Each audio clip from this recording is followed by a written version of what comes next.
বিশ্বাস করেন ভাই আসলে হচ্ছে অ্যাপিক টাইপ একটা হচ্ছে কমেডি সাসপেন্স থ্রিলার গল্প।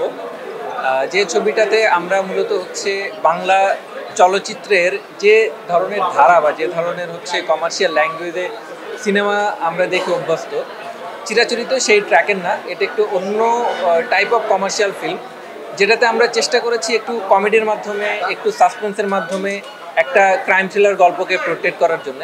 এবং এই সিনেমার মূল থটই হচ্ছে বাংলাদেশের প্রেক্ষাপটে কালো টাকা এবং এই কালো টাকা কিভাবে সারা বাংলাদেশে ছড়িয়ে ছিটিয়ে বিজনেস করতেছে এবং এটাকে অ্যারেঞ্জ করতেছে। এই পুরো সিনেমাতে আমরা কমপ্লিট একটা ভার্সন দেখতে পাবো। আমার সিনেমাতে বরাবরই আমি একটু নতুনদেরকে প্রায়োরিটি দিয়ে কাজ করার চেষ্টা করি। কারণ হচ্ছে দুইটা, একটা হলো যে নতুনদের মধ্যে যে ট্যালেন্ট নাই বা নতুনরা যে ভালো অভিনয় করতে পারে না, ব্যাপারটা এরকম না। তো একই জায়গা থেকে আবার নতুনদের নিয়ে কাজ করার আরেকটা সুবিধা হচ্ছে যে এরা জি জান দিয়ে কাজটা করতে চায় এবং একই সাথে আমরা কন্টেন্টটাকে যেভাবে চাই, যে জোনে চাই, যে লোকেশনে চাই, সেমভাবে আমরা প্ল্যানিং ওয়াইজ শ্যুট করতে পারি।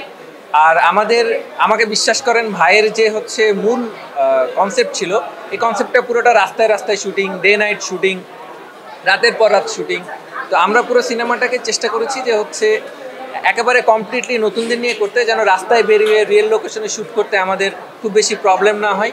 স্টার নিয়ে শ্যুট করতে, রাস্তায় এবং লোকালয়ে শ্যুট করতে অনেক ক্রাউড কন্ট্রোল করতে অনেক প্রবলেম হয়। সে কারণে আমরা নতুনদের দিকে এই গল্পটা নিয়ে ঝুঁকে গেছি।